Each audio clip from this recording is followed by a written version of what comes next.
Good morning, you guys. Welcome back to another vlog. You guys seem to enjoy the vlog. So I just wanted to start this video off before I play the whole intro. I wanted to give a shout out to Cooper Auto Works that worked on the SMG transmission of my E46 M3. They're the reason why it shifts so good.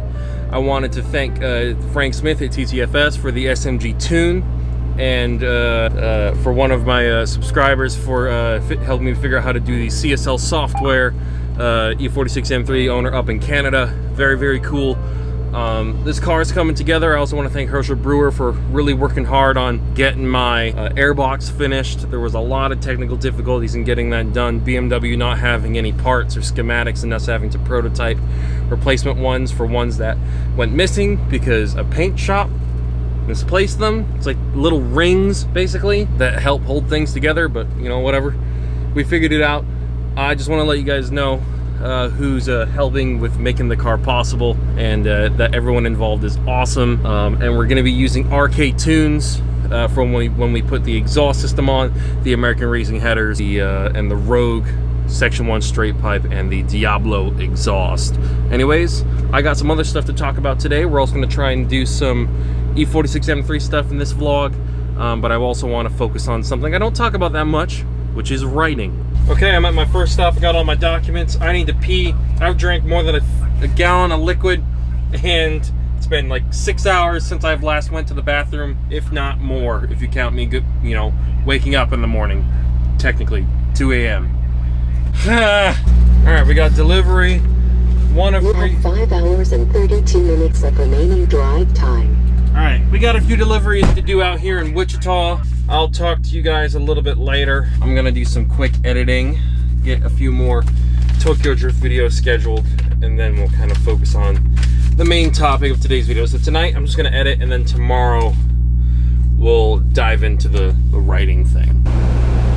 Okay, second stop complete, on to the third one. I'm at my last stop of the day. There's a Coca-Cola truck already in the dock, so I'm just going to grab my temps, do my paperwork, and try and plan out the rest of my route while I can. I don't understand why these frozen sections don't hold temp. I mean, it doesn't help that the refrigerator door doesn't freaking stay sealed, or the freezer door rather, because the straps on it are all messed up. I mean, for the straps that are even there to secure it into place. Okay, I got 4 hours and 49 minutes of drive time left. I'm assuming they want me to go back to the DC, so I'm just going to put that in there. I know I'm not going to make it today because it's a, let's see, 7 hour and 50 minute drive. Let's see. What time would it be if I started driving? If I started driving and I ran out of time.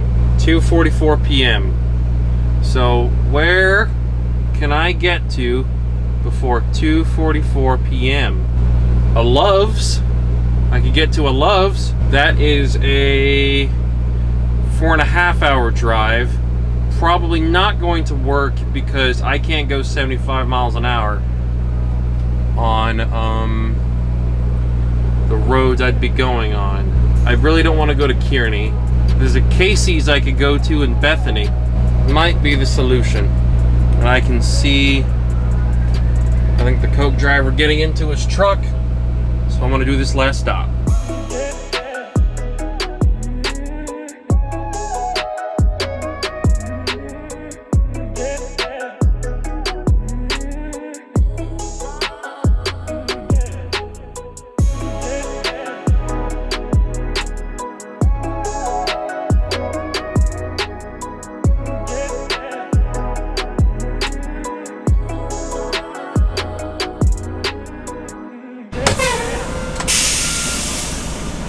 Alrighty, I made it. Okay, I just completed JDM of Tokyo Drift and Culture Shock, and tomorrow I'm gonna do some writing, or well, editing.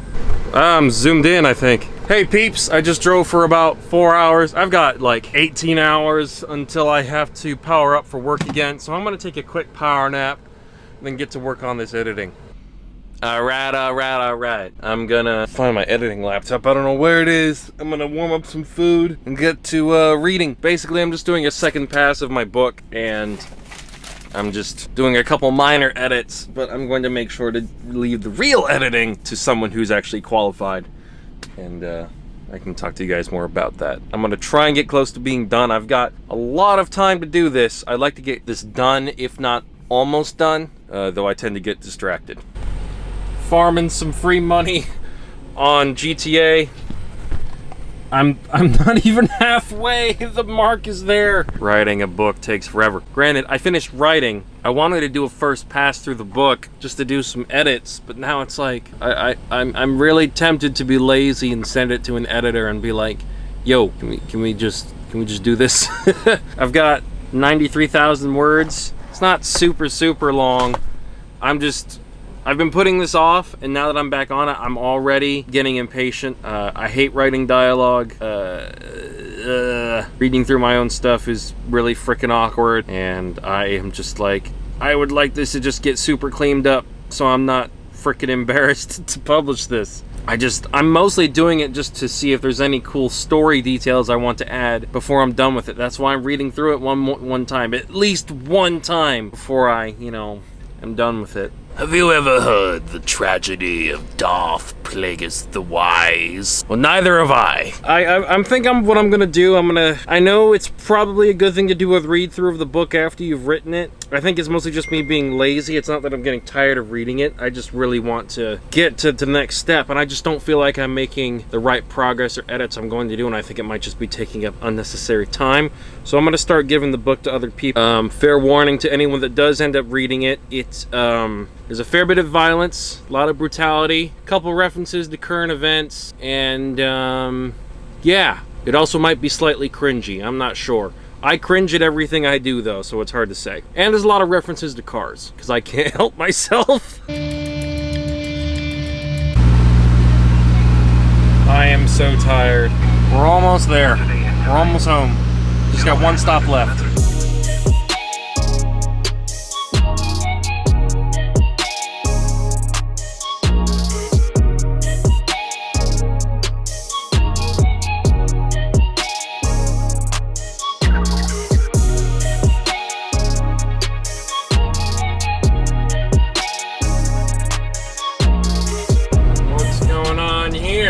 Everyone's trying to park on the crosswalk. I don't understand what this f***ing Chevy is doing.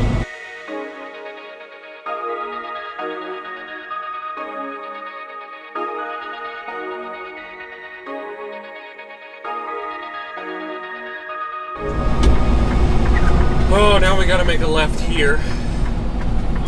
Parking here is a pain because I have to pull into the parking lot and try to not crash into civilian cars. We'll let this person go by.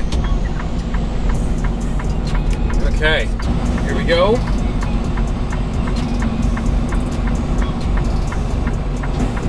Those parking spaces aren't taken here. Turn it first right. I can use that to my advantage. Oh, this makes this actually super freaking easy. It probably looks a little freaking weird. That's not too bad. But normally all these spots would be taken, so normally I wouldn't have this space, and so I'd have to do a multi-million point turn to park this thing to avoid hitting people's cars, but also getting where I need to be. This is kind of perfect, having those spaces over there on the left. Now, I might hop the curb. I'm gonna try not to. I might just have to hop the curb a tad.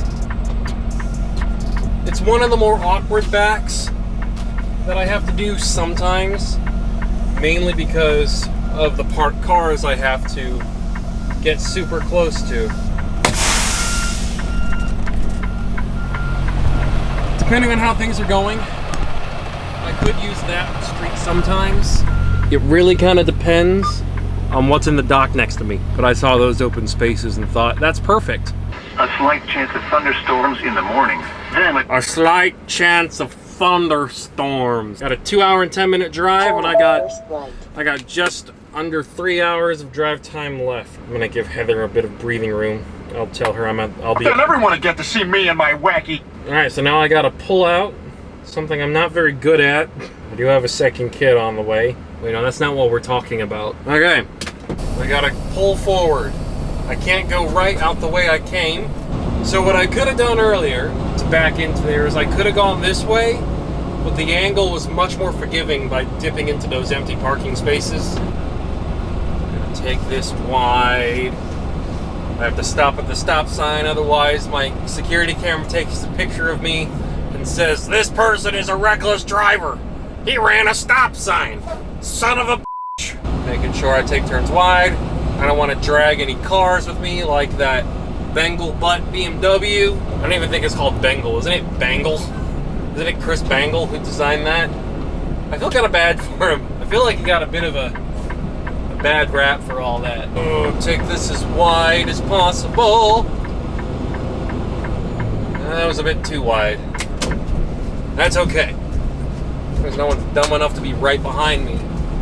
I'm fine. All right, peeps, I'm gonna head on home. I just left a message with VMP as well, asking if they knew how to tune the 10-speed in the Mustang, because I was curious if it was possible to improve the downshifts in that car, because they're a little lurchy. It's kind of like riding in a car with someone that doesn't know how to rev match, just having the clutch and everything else, and coming racing around. It's kind of feels like you're having the clutch and the engine kind of rubbed together, not very professionally. And so I was wondering if it was possible to make the throttle blips for downshifts a bit more aggressive to smooth out the downshifts. We'll see.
Turn your wheels left, my boy.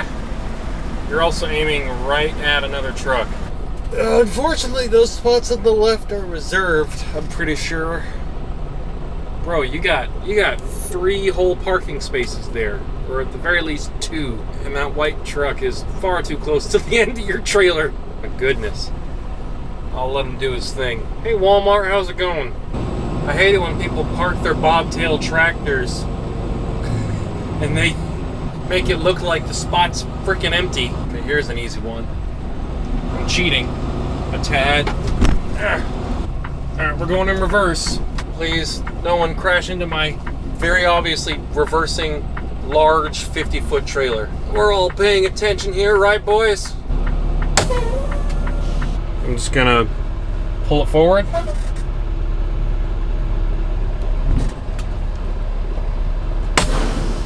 That way no one can drop my trailer when I don't want them to while I'm not here. Here comes Heather to the rescue. Hey everybody, I am home. Exhaust parts everywhere still, but I can briefly talk about what I'm starting today, basically.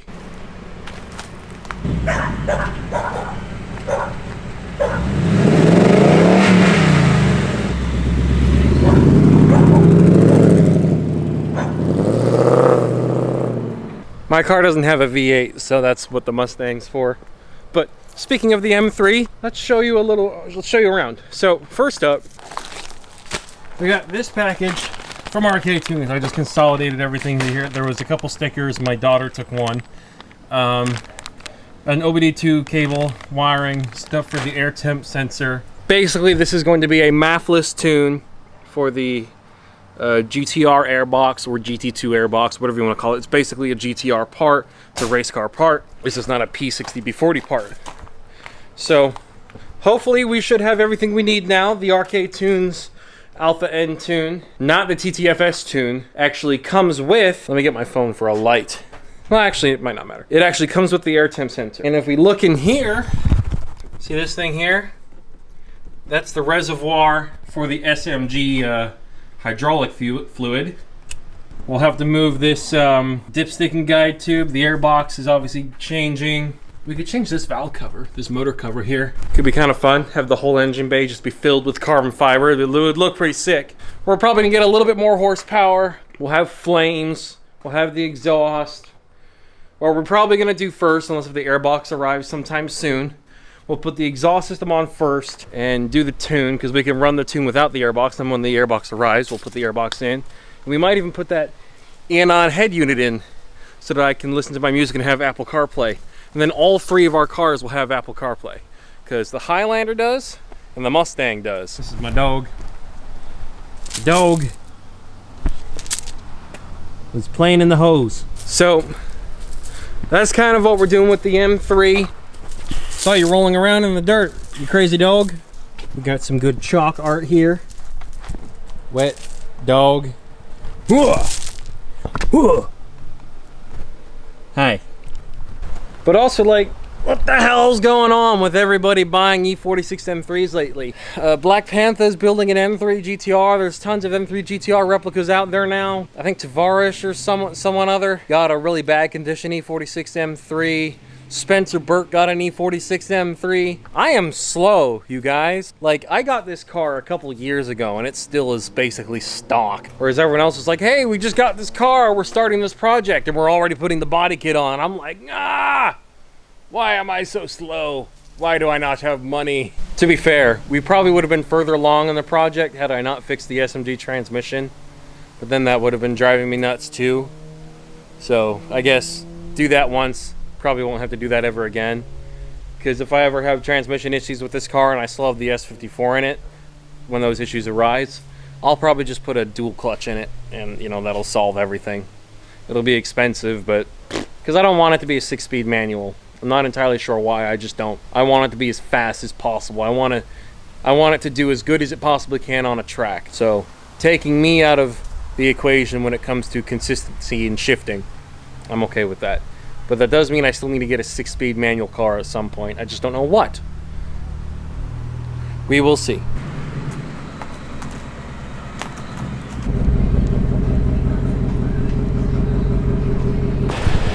Okay, well, that was not a very productive vlog. I don't really want to continue to vlog my entire work week until I get those emails back from RK Tunes. VMP basically said no one's really tuning those 10 speeds right now, so we can't really figure that out. So really this vlog has just been, this is what I'm doing with the car soon. And by the way, I'm writing a book. So we'll see if I even post this. But anyways, thank you guys for watching, and I'll see you guys next time. Take it easy. Bye-bye.